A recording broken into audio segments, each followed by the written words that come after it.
नमस्कार दोस्तों। हम लोग चलते हैं आज भारत की अंतरिक्ष यात्रा करते हैं और तुलना करेंगे कि जो पुरानी सरकार थी और जो अभी की सरकार है इसके बीच अंतरिक्ष की दुनिया में कितनी उन्नति हुई है। ये इमेज आपको द हिंदू का है और इस पे आज हम लोग चर्चा करेंगे। तो चलिए देखिए, ये अंतरिक्ष की दुनिया में हम साइकिल पे बैठ के रॉकेट लगाएंगे और उड़ेंगे फटाफट। अब चलिए देखिए, एक समय था जब आर्यभट्ट, चंद्रयान, मंगल अभियान से लेकर रोजमर्रा की जरूरतों पर केंद्रित एक दृढ़ अंतरिक्ष कार्यक्रम तक भारतीय अंतरिक्ष अनुसंधान संगठन यानी कि इसरो ने एक लंबा सफर तय किया है। भारत की अंतरिक्ष एजेंसी इतिहास के मुहाने पर खड़ी है और अपने पहले मानव अंतरिक्ष मिशन गगनयान के प्रक्षेपण की तैयारी कर रही है। तो आइए आज एक सपनों की शुरुआत करते हैं। यह व्यक्ति को आप देख रहे हैं, आपको दिख रहा होगा इनका चेहरा। 1962 में भारत की अंतरिक्ष अनुसंधान गतिविधियों का नेतृत्व करने के लिए परमाणु ऊर्जा के अंतर्गत भारतीय अंतरिक्ष अनुसंधान समिति का गठन किया गया था। भारत के महानतम वैज्ञानिकों में से एक विक्रम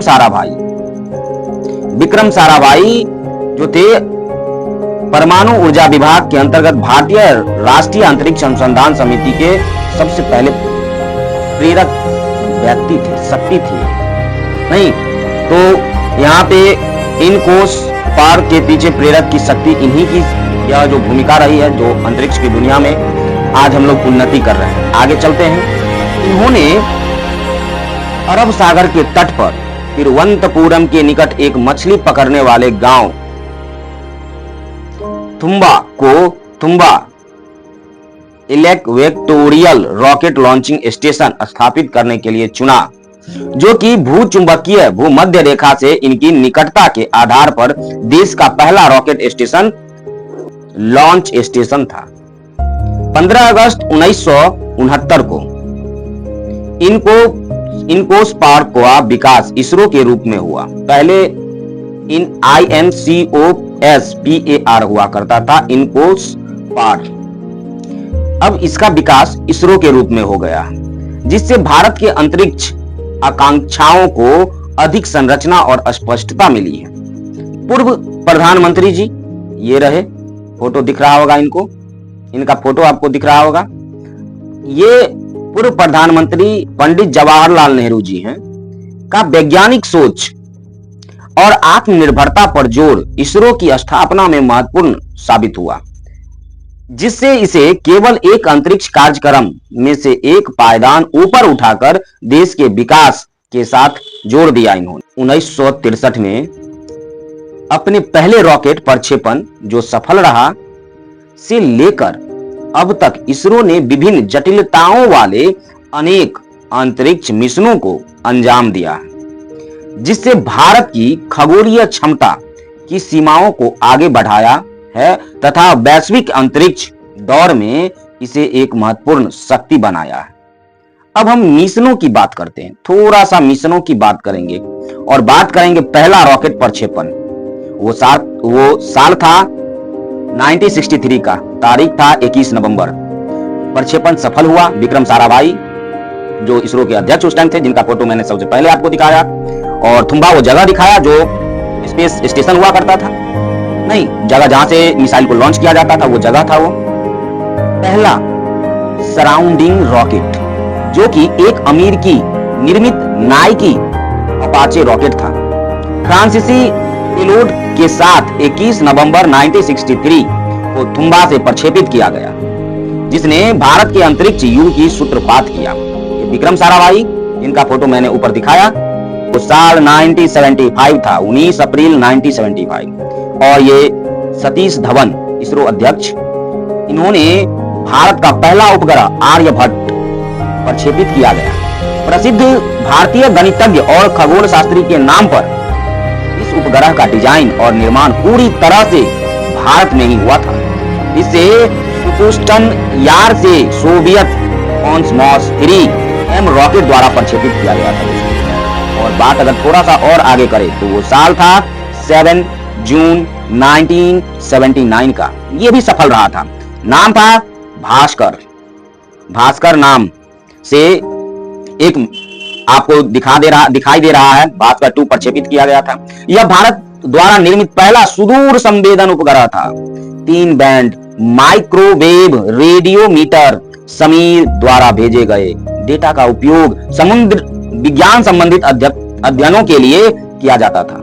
इसके बाद भारत ने भास्कर 2 का प्रक्षेपण किया।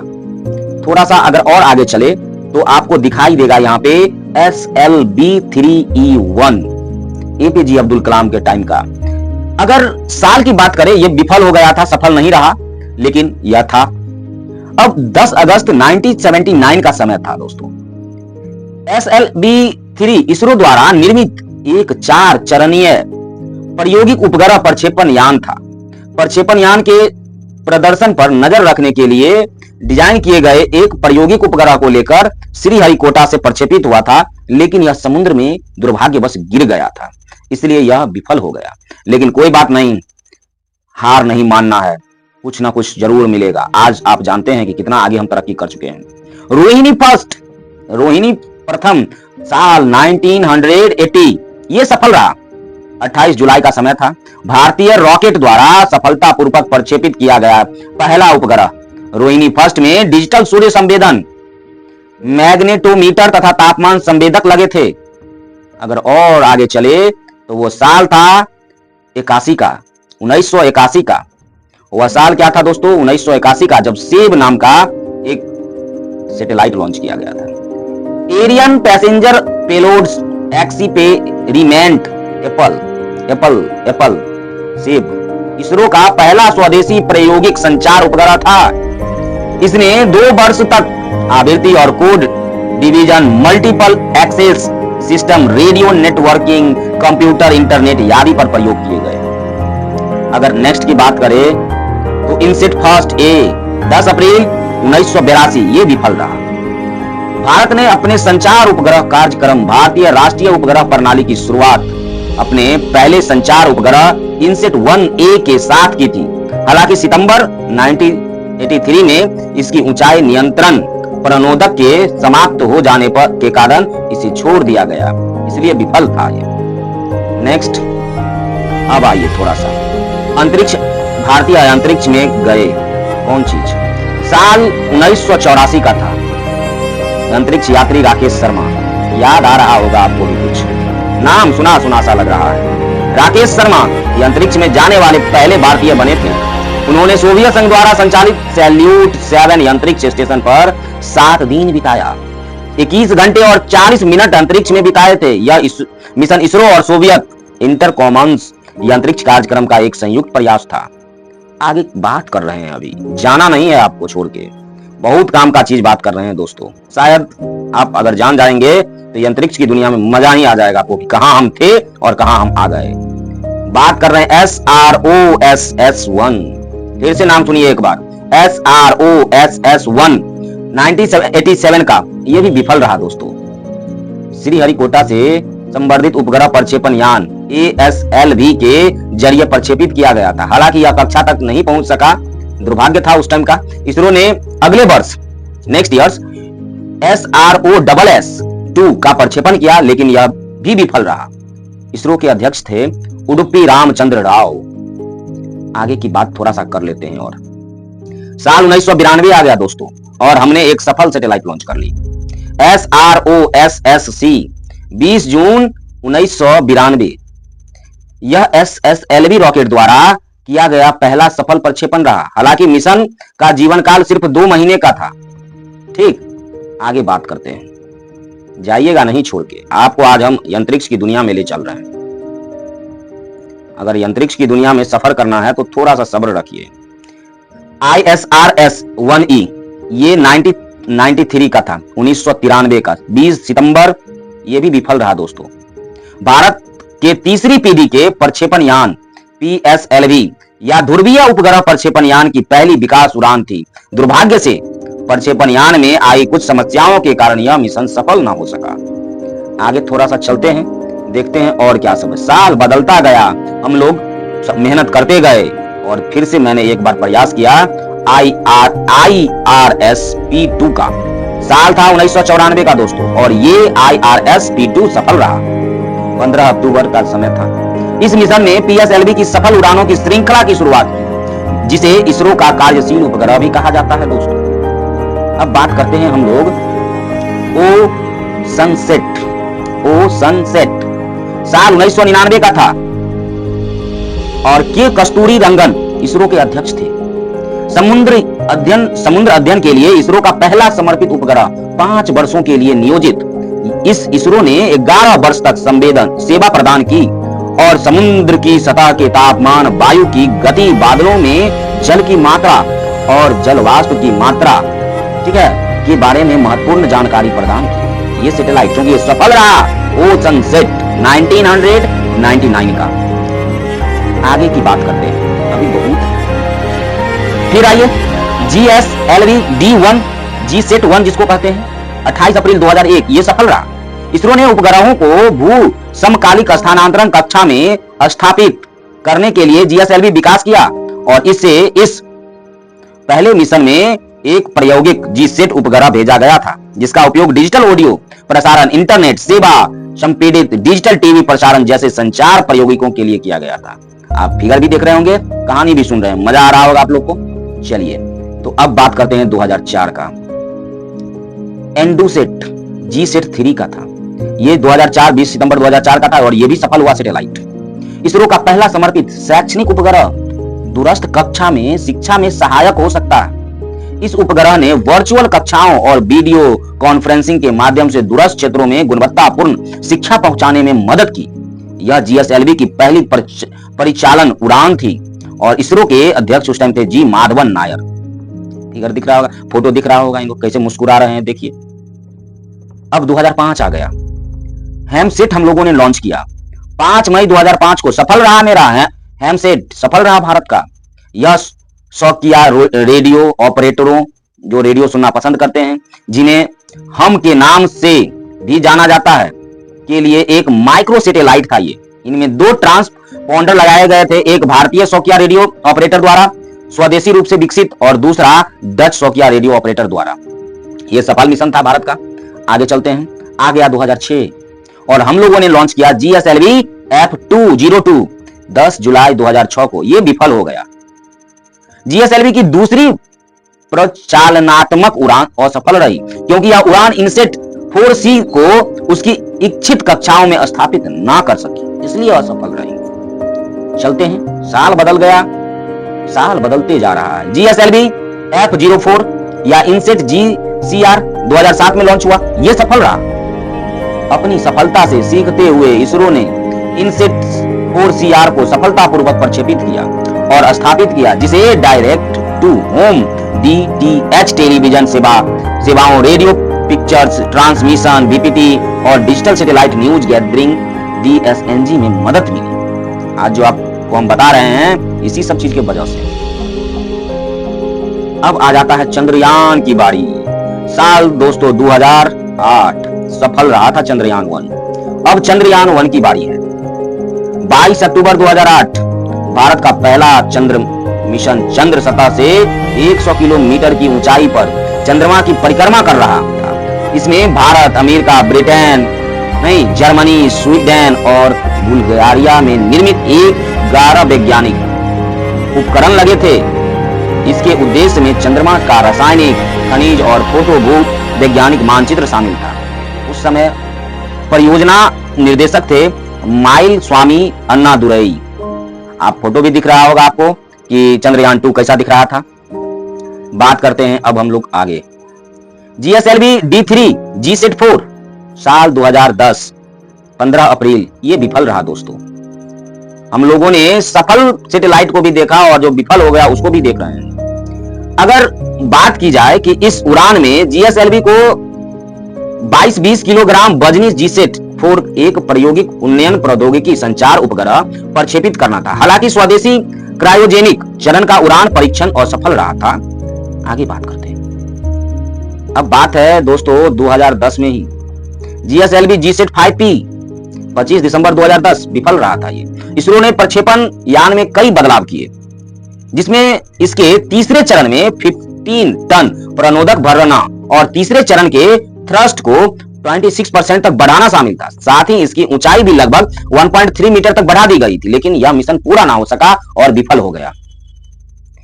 अब है यूथ सेट। अब बताइए, यूथ सेट सफल मिशन है भारत का। 20 अप्रैल 2011 का समय आया। यह भारत और रूस तारकीय और वायुमंडलीय उपग्रह मिशन है, जिसे दोनों देशों के छात्रों द्वारा सौर परिवर्तनशीलता और थर्मोस्फियर्स आयन स्फीयर परिवर्तनों के बीच संबंधों की जांच के लिए इसको विकसित किया गया था। यूथ सेट 2011 सफल रहा। मेघा ट्रॉपिक्स 12 अक्टूबर 2011 सफल मिशन। यह उष्ण कटिबंधीय क्षेत्रों में जल चक्र और ऊर्जा विनिमय का अध्ययन करने के लिए भारत फ्रांस संयुक्त उपग्रह मिशन है, जिससे वायुमंडल अनुसंधान और मौसम पूर्वानुमान मॉडल में मदद मिलेगी। इसलिए इसको लॉन्च किया गया था और उस टाइम इसरो के जो अध्यक्ष थे के राधाकृष्णन जी थे। आगे बात करते हैं। आगे अगर बात करें तो मंगल ऑर्बिटल मिशन 2013 5 नवंबर 2013 सफल मिशन रहा। ये मंगलयान के नाम से प्रसिद्ध भारत का पहला अंतर्ग्रहीय मिशन, जिसे 6 महीने की अवधि के लिए डिजाइन किया गया था, अपनी कक्षा में 7 वर्ष पूरे कर लिए। यह यान 24 सितंबर 2014 को अपने पहले ही प्रयास में मंगल ग्रह की कक्षा में सफलतापूर्वक स्थापित हो गया। आप उप निर्देशक संचालन की अगर रितु करी धाल उस टाइम थी, आप ऑडियो में भी सुन सकते हैं, लेकिन बताएंगे नहीं। अभी हमारी जर्नी अभी और है। अभी हम 2013 ही पहुंचे। अब आएगा 2014 GSLV। एक सेकंड आप आइए। GSLV की जो बात थी, GSLV D5 G-SET 14 ये 2014 में सफल हुआ था ये, और 3 असफलताओं के बाद GSLV D5 स्वदेशी क्रायोजेनिक इंजन का उपयोग करके उपग्रह को सफलतापूर्वक प्रक्षेपित किया गया था यह यान को। और उस टाइम परियोजना निर्देशक जो थी अनुराधा टीके थी। और हम लोग बात कर रहे हैं अब आगे। साल 2015 एस्ट्रोसेट 28 सितंबर 2015 सफल रहा। ये एस्ट्रोसेट भारत की पहली समर्पित अंतरिक्ष खगोल विज्ञान वेधशाला है। यह बहुतरंग दैर्घ्य अंतरिक्ष दूरबीन को 12 अक्टूबर 2015 को चालू किया गया था, और उस टाइम इसरो के जो अध्यक्ष थे एस किरण कुमार थे, उन्हीं के अध्यक्षता में ये एस्ट्रोसेट लॉन्च किया गया था, जो कि सफल रहा था। अब बात कर रहे हैं दोस्तों 2017 का IRNSS 1H मिशन, जो 31 अगस्त 2017 ये विफल हो गया था। दुर्लभ विफलताओं में से एक भारतीय क्षेत्र नौवाहन उपग्रह प्रणाली का 8वां उपग्रह प्रक्षेपण यान के ताप कवच से अलग होने में विफल रहा। अब बात करते हैं 2019। मोदी जी आ चुके हैं। अगर हम बात करें चंद्रयान 2 का, जो कि 22 जुलाई 2019 को लॉन्च हुआ था, और स्थिति आंशिक सफलता का ये पूरा सफल नहीं हुआ, ये दुर्भाग्य रहा, लेकिन वैज्ञानिकों का मानना है कि ये आज भी काम कर रहा है। दूसरे चंद्र मिशन के साथ इसरो ने चंद्रमा पर सॉफ्ट लैंडिंग कराने का प्रयास किया। ऑर्बिटर तो सफल रहा, लेकिन विक्रम नामक चंद्र लैंडर चंद्र सतह पर सुरक्षित रूप से उतरने में असफल रहा। और डेटा विशेषज्ञ एम बनीता थी उस टाइम। चलिए कोई बात नहीं। 2020 आ गया दोस्तों, और के सिवान इसरो के अध्यक्ष थे।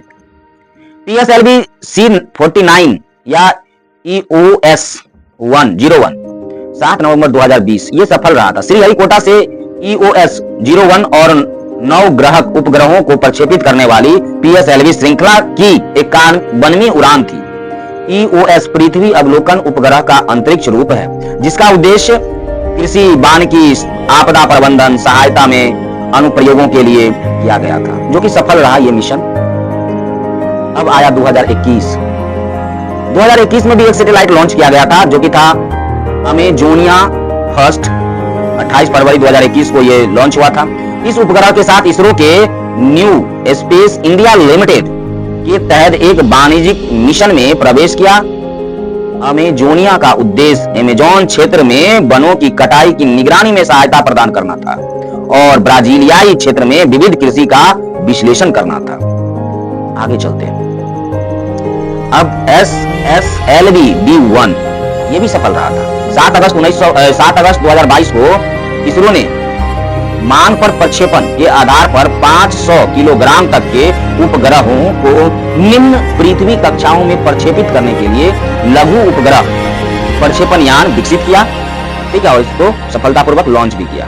अब वन वेब इंडिया 1 23 अक्टूबर 2022 को सफल लॉन्चिंग हुआ था इसका। इसरो के सबसे भारी रॉकेट LBM-3 ने ब्रिटेन स्थित वन वेब के 36 उपग्रहों को सफलतापूर्वक उनकी इच्छित कक्षाओं में स्थापित कर दिया। ये उपग्रह वैश्विक संपर्क के लिए था, ठीक है। अब आगे की बात करते हैं। आ गया साल 2023। 2 अप्रैल 2023 को RLB-LAX लॉन्च किया गया, जो कि सफल रहा। कर्नाटक के चित्रदुर्ग स्थित वैमानिकी परीक्षण रेंज ATR में पुनः प्रयोज्य प्रक्षेपण यान स्विफ्ट लैंडिंग मिशन RLB-X का परीक्षण किया गया। इसमें इसरो द्वारा विकसित स्थानीय नेविगेशन प्रणाली उपकरणों और सेंसर प्रणालियों सहित स्वदेशी प्रणालियों का उपयोग किया गया। और उस टाइम इसरो के अध्यक्ष जो थे S सोमनाथ थे। 2023 का है। अब 2023 का ही चंद्रयान 3 हम लोग देखेंगे। 14 जुलाई 2023 इसरो ने एक बार फिर चंद्रमा पर सॉफ्ट लैंडिंग का प्रयास किया। इसके साथ ही भारत चंद्रमा के सबसे पुराने क्रेटरों में से एक पर उतरकर चंद्र सतह पर सफल सॉफ्ट लैंडिंग करने वाला चौथा देश बन गया। और परियोजना निर्देशक जो थे उस टाइम वो कौन थे? P वीर मुथुरवेल। अब आगे की बात करते हैं, थोड़ा सा आगे। आदित्य L1 मिशन, नाम सुने होंगे आप, सब सुने होंगे। आदित्य L1 मिशन 2023 2 सितंबर 2023 सफल लैंडिंग था। ये आदित्य L1 पृथ्वी के लगभग 15 लाख किलोमीटर दूर L1 बिंदु से सूर्य का अध्ययन करने वाला भारत का पहला मिशन था। इस मिशन का उद्देश्य कोरोनल तापन, कोरोनल द्रव्यमान निकासन पूर्व, ज्वलंत और ज्वाला गतिविधियों, अंतरिक्ष, मौसम और गतिशीलता आदि के बारे में जानकारी प्रदान करना था। और परियोजना निर्देशक जो थी उस टाइम वो निगार साजी थी। अब 24 एक्सपोसेट 1 जनवरी 2024 को एक्स-रे पोरीमीटर सैटेलाइट का संक्षिप्त रूप एक्सपोसेट भारत का पहला समर्पित पोलरीमेट्री मिशन। इसका उद्देश्य अंतरिक्ष में परिघटनाओं द्वारा उत्सर्जित एक्स-रे और पृथ्वी कक्षा से दूसरे ध्रुवन का अध्ययन करना था। यह भी सफल रहा था। अब है इसरो का 100वां प्रक्षेपण 2025 29 जनवरी 2025 का NBS-02 उपग्रह के साथ GSLV F-15 का प्रक्षेपण किया गया, जो श्रीहरिकोटा के सतीश धवन अंतरिक्ष केंद्र से इसरो का 100वां प्रक्षेपण था। आगे बात करते हैं। इसरो वर्तमान में प्रक्षेपण वाहनों का एक मजबूत डेरा संचालित करता है, जो छोटे उपग्रहों को पृथ्वी की निचली कक्षा में स्थापित करने से लेकर भारी संचार उपग्रह का भू स्थिर स्थानांतरण कक्षा में स्थापित करने तक मिशन आवश्यकताओं की एक विस्तृत श्रृंखलाओं को पूरा करने के लिए डिजाइन किया गया। आप देख सकते हैं, यहां पे एक नजर डालिए और देखिए कैसे कैसे रॉकेटों में चेंजिंग आ रही है। इसरो को अगर देखिए, भारत की अंतरिक्ष एजेंसियों ने अपने अंतरिक्ष अभियानों से कहीं आगे बढ़कर आम नागरिकों के दैनिक जीवन पर गहरा प्रभाव डाला है। विभिन्न उपग्रहों, प्रौद्योगिकियों और उनके उत्पादों के विकास और परिनियोजन के माध्यम से इसरो ने अंतरिक्ष आधारित समाधानों को आधुनिक जीवन के अनेक पहलुओं में सहजता से एकीकृत किया और संचार से लेकर आपदा प्रबंधन तक हर क्षेत्र में योगदान दिया। तो इसरो की जो संघर्ष रही उसको भी नहीं भूलना चाहिए, क्योंकि ये हमारी देश की उन्नति का एक हिस्सा है। आज हम जो भी कर रहे हैं सब इसी की देन है। संचार कनेक्टिविटी बढ़ाना, मौसम और आपदा संबंधित ज्ञान देना, नहीं कृषि और खाद्य सुरक्षा संबंधित, नेविगेशन और परिवहन संबंधित, स्वास्थ्य सेवा, नहीं टेलीमेडिसिन, और भी अगर देखें तो इसरो काफी योगदान दे रहा है। आगे बढ़ते हुए भारत के सामने महत्वाकांक्षी अंतरिक्ष लक्ष्य, सबसे पहले हमारे पास 2027 में इसरो का पहला मानव युक्त अंतरिक्ष मिशन गगनयान है। जिसके तहत 3 चालक दल के सदस्य को 3 दिवसीय मिशन के लिए 400 किलोमीटर की कक्षा में प्रक्षेपित किया जाएगा। ये 2027 का, और इन्हें भारतीय समुद्र जल में उतरकर सुरक्षित रूप से पृथ्वी पर वापस लाया जाएगा। इसरो का योजना 2035 तक पृथ्वी की निचली कक्षा, पृथ्वी से लगभग 400 से 450 किलोमीटर ऊपर में अपना स्वयं का अंतरिक्ष स्टेशन, भारतीय अंतरिक्ष स्टेशन स्थापित करने की है। इसी के लिए सुधांशु शुक्ला को भेजा गया था। आप देखे होंगे सुधांशु शुक्ला जी फिलहाल स्पेस गए थे, टाइम बिताए हैं, इस पे बहुत चीजें हुई भी है, और वहां पे सीड उगा करके देखे कि वहां पे कौन कौन सा सीड उगता है। हम लोगों ने न्यूज के माध्यम से वो देखा था। 2040 में एक भारतीय को चंद्रमा पर भेजने की योजना भी है। दोस्तों, आप लोग निसार के बारे में सुना होगा। हम लोगों ने अंतरिक्ष यात्रा की है, इतने सारे चीजों के बारे में जानकारी इकट्ठा की है। अभी 27 जुलाई 2025 की बात है, इसी साल की बात है। हम लोग निसार उपग्रह के बारे में जानेंगे। ये क्या होता है निसार उपग्रह? निसार नाम क्यों है? निसार दोस्तों नाम इसलिए है क्योंकि इसमें नासा और इसरो ने मिलकर काम किया, इसलिए इसका निसार नाम रखा गया है। क्या इसका विशेषता क्या है दोस्तों? विशेषता अगर बात करें तो 3 टन वजनी इस मशीन को बनाने में 1 दशक का समय लगा और इसकी लागत 1.5 बिलियन डॉलर से भी अधिक है, जिससे यह अब तक के सबसे महंगे पृथ्वी अवलोकन उपग्रह में से बन गया। पृथ्वी अवलोकन उपग्रह में से एक बन गया। आप लोग इस सैटेलाइट को देख रहे होंगे, निसार है इसका नाम। नहीं, अगर कहानी के बारे में अगर इसकी जाने तो भारतीय अंतरिक्ष अनुसंधान संगठन जो इसरो है, जिनका नाम हम लोगों ने आपको बताया भी है कि कैसे कैसे इतने तरक्की हुए हैं इसमें। 30 जुलाई को श्रीहरिकोटा से GSLV मार्क 2 रॉकेट के जरिए निसार उपग्रह को प्रक्षेपित करने की योजना बना रहा। निसार को भेजेगा इसरो। निसार का अर्थ है NASA ISRO synthetic observer radar, और यह दोनों अंतरिक्ष एजेंसियों का एक संयुक्त मिशन है। यह एक उन्नत भू अवलोकन उपग्रह है दोस्तों, जिसे पृथ्वी की सतह पर होने वाली परिवर्तनों का सूक्ष्म अध्ययन करने के लिए डिजाइन किया गया है, जिसमें भूकंप आ गया, ज्वालामुखी आ गया, पारिस्थितिकी तंत्र आ गया, बर्फ की चादरें हो गया, कृषि भूमि हो गया, बाढ़, भूस्खलन, सभी को शामिल किया गया है। सबका देखरेख करेगा, डाटा भेजेगा। निसार दोहरे बैंड वाला रडार वाला पहला बड़ा पृथ्वी अवलोकन मिशन है दोस्तों, जो इसे किसी भी अन्य उपग्रह की तुलना में परिवर्तनों का अधिक सटीकता से निरीक्षण करने में सक्षम बनाएगा। यह रात हो या दिन हो, मौसम कैसा भी हो, बादलों में, धुओं में, जहां तक कि घनी वनस्पतियों के आर पार देख सकेंगे। 3 टन वजनी इस मशीन को बनाने में 1 दशक का समय लग गया। इसकी लागत आपको हम पहले ही बता चुके हैं। तो ये अभी का आप देखे हैं कि 2025 में इसको 30 तारीख को लॉन्च किया जाएगा।